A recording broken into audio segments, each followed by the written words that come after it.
Assalamualaikum, hello, welcome back to my channel. Oke guys, balik lagi bersama aku Nelly. Seperti biasanya aku bakalan melihat sebuah video. Dan video kali ini teman-teman yang mau kuliah itu ada sebuah video judul itu Tetangga Bahas Persatuan Wawasan Nusantara Indonesia Jadi Contoh. Oh, jadi ini yang membahas tuh negara jiran Malaysia nih. Bahasnya Persatuan Wawasan Nusantara. Dan Indonesia ini dijadikan contoh kayak gitu katanya sih. Aku belum juga lihat videonya kayak gimana, jadi kita langsung bisa lihat bareng-bareng gitu.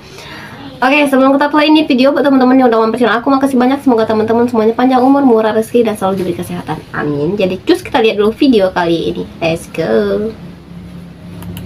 Di Indonesia ada satu konsep yang namanya wawasan Nusantara. Wawasan Nusantara. Yang ribuan pulau dan ribuan etnik Indonesia.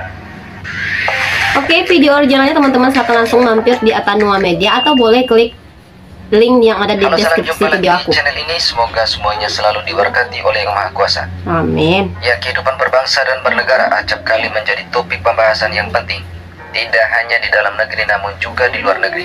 Oke. Hal ini terlihat sepele namun ketika tidak terbina dengan baik, maka ia bisa memporak-porandakan sendi-sendi kehidupan. Betul. Dan mengganggu semua aspek-aspek kehidupan dalam berbangsa dan bernegara. Yap. Di Indonesia yang terdiri dari 1000 lebih suku dan etnis, berbagai agama dan ratusan bahasa daerah, dibalut dalam satu nilai kebangsaan yang sama, yaitu Bhinneka Tunggal Ika, Yap. dan bersendikan Pancasila. Yap. Meskipun ada riak-riak kecil, namun dapat teratasi sembari terus membina persatuan dan kesatuan. Namun demikian, negara tetangga kita Malaysia dalam beberapa pembahasan di forum-forum ilmiah kadang menyinggung Indonesia terkait dengan kehidupan berbangsa dan bernegara sebagai salah satu contohnya. Adakah Malaysia ni benar-benar merdeka? Bagi saya, Malaysia belum lagi. Oh. Awak pula? Aku rasa macam masih belum merdeka sepenuhnya. Itu yang mengomentari itu masyarakat Malaysia sendiri ya teman-teman. Jangan salah paham ya. Yang menyebabkan Malaysia ni benar-benar belum merdeka. Okey, pada pandangan aku lah kan. Ya, pegang mic dulu. Okey, secara peribadi, pada pandangan aku lah kan. Lepas tengok video tadi, aku perasan yang benda yang paling jelas yang menyebabkan pada pandangan aku Malaysia ni belum benar-benar merdeka adalah dari sudut pendidikan perkauman lah. Oh, dalam sistem pendidikan. kita hari ni pun kita boleh tengok isu perkauman ni sangat jelas. Perkauman. Iaitu Kaum. kita tengok bahawa kita ada banyak sistem pendidikan. Ada sistem pendidikan sekolah Melayu, ada sekolah vernacular Cina India, Iya kan? yang bahkan kita warisi Di Malaysia dari zaman kan? sebelum merdeka lagi. Daripada zaman dasar Dari pencaprintah sekolahnya kan. tuh udah ini pendidikannya. Jadi benda ni pada pandangan aku menyebabkan negara kita ni tak bersatu padu, khususnya dari sudut perkauman lah. Kita tengok isu bahasa dalam pendidikan pun sering dimainkan oleh tokoh-tokoh politik. Contohnya peperiksaan pun kita tengok ada yang nak masukkan, dia nak perkenalkan silibus baru lah, apalah. Jadi benda ni menyebabkan satu kemelut yang sangat, orang kata, mengganggu lah isu kemerdekaan dalam negara kita ni. Okey, nombor 2 pula pada pandangan aku lah. Boleh aku tambah tak? Boleh. Boleh. Dari sudut politik perkauman ni memang sangat serius. politik. Kita tengok dari dulu selepas merdeka sampai sekarang, politik perkauman ni tak pernah habis. Kita tengok parti-parti politik banyak yang berlandaskan kaum saja. Contohnya politik ni banyak guna bahasa-bahasa provokasi, sentimen Melayu Cina, India. Sebab tu yang berlakunya pergaduhan dekat mana ni? Loyan. Dekat situ. Dekat situ kita tengok bahawa isu politik ni mempengaruhi lah macam mana keharmonian dan juga keamanan kita. Jadi pada pandangan aku, negara kita ni tak betul-betul mencapai standard sebuah negara merdeka sebab adanya isu perkauman. Tak macam bangsa-bangsa lain. Contohnya dekat negara kita, Malaysia, kita kenali kita berlandaskan kaum. Kaum Melayu, Cina, India. Kita tak panggil kita sebagai satu bangsa Malaysia. Tapi benda ni menyebabkan kita berpecah belah dan tak ada keseragaman lah. Jadi sebab tu bagi aku rasa secara umum memang Malaysia ni belum benar-benar mencapai kemerdekaan yang rasmi lah. Oke. Juga saya telah Itu pendapatnya ya. Dan perjalanan untuk penyatu paduan. Dia yang merasakan tinggal di Malaysia gitu ya. Sebelum merdeka lagi. Namun ada juga yang menyatakan ianya masih belum berbekas. Namun kalau kita perhatikan juga dengan perlembagaan persekutuan juga, ya, adalah termasuk segalanya. Kenapa ia masih belum berbekas di dalam hati jiwa untuk sanubari 30 juta rakyat Malaysia? Yang penting saya guna kat sila tak ada penghayatan. Perpaduan kesatuan negara bangsa atau mewujudkan negara bangsa Malaysia ini berteraskan kepada perlembagaan yang bernegara. Tapi sejauh manakah layan kita berbuat demikian? Sebab itu saya rasa dalam hal ini penghayatan kita kepada negara dan untuk membina satu jati diri, kekuatan jati diri kebangsaan amat kurang. Bila ada jati diri kebangsaan, maka rasa cinta pada negara, patriotik, saya rasa ini pun kurang. Jadi adalah menjadi cabaran kepada kita, kerajaan sekarang, supaya dapat memikirkan satu gagasan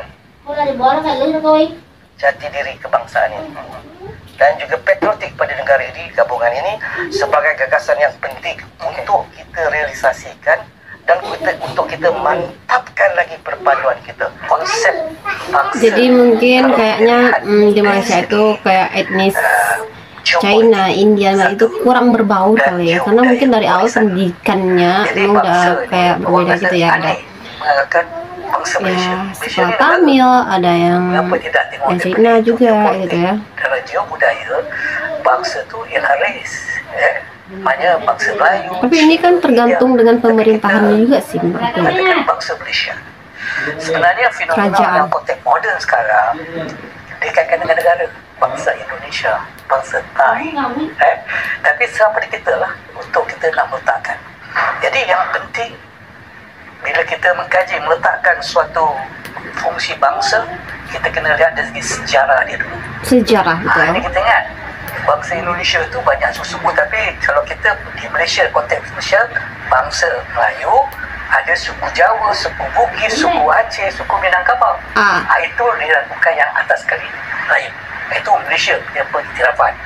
Kalau di Indonesia, bangsa Indonesia, dia tak ada suku-suku, dia tak berapa kisah, dia bangsa Indonesia. Jadi di Malaysia, bangsa Malaysia bukan saja Melayu, dikaitkan dengan berbilang bangsa. Karena itu, kita tidak perlu memaksa orang masuk Melayu. Ya betul, itu nggak bisa dipaksa. Tidak perlu memaksa. Ya, siapa-siapa menukar jati dirinya. Jadi orang Cina boleh meneruskan gaya hidup dan budaya kecinaannya, orang India boleh meneruskan gaya hidup dan budaya Indiaan. Begitu juga Melayu, tapi kita semua disatukan oleh bingkai kesatuan yang berupa shared values and commitment.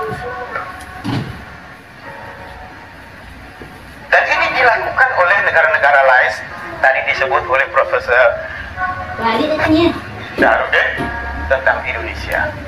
Di Indonesia ada satu konsep yang namanya wawasan Nusantara. Wawasan Nusantara.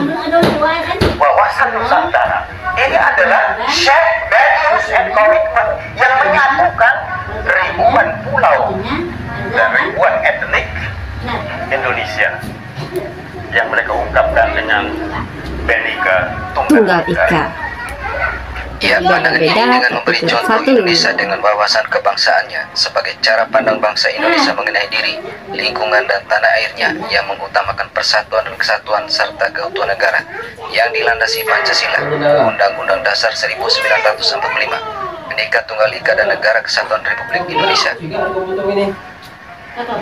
Jadi kita masih boleh terus terokai, ya, terus terokai the shared values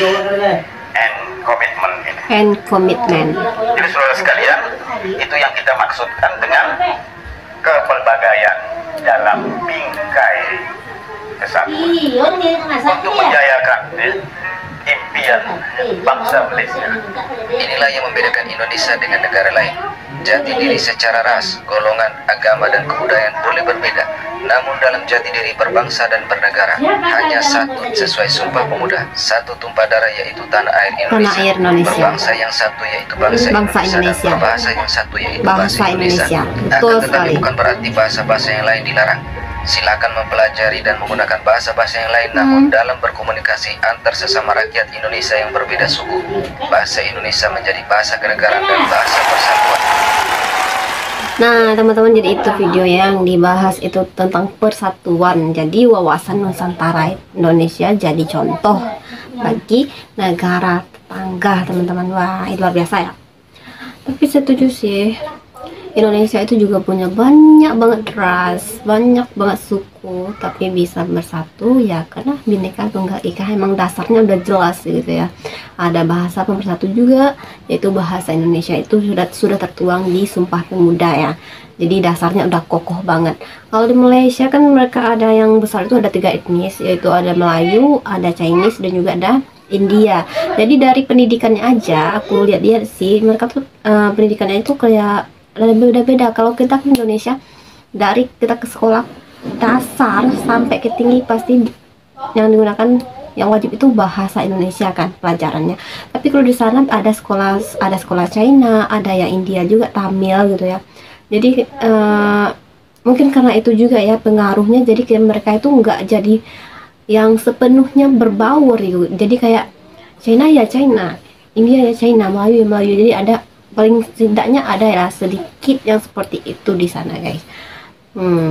Jadi kayak etnisnya nggak terlalu menyatu gitu mereka ya. Kita emang banyak juga, sukunya super banyak juga, tapi kalau udah kayak komunikasi dan diutamakan adalah menggunakan bahasa Indonesia. Jadi itu bahasa itu sangat penting juga menurut aku ya. Oke teman-teman, mungkin kali ini kita cukup kesekian dulu. Kita bisa jumpa lagi di next video. Don't forget to like, comment, and subscribe. Jangan lupa loncengnya diaktifkan juga. Oke, terima kasih. See you. Bye bye. Assalamualaikum.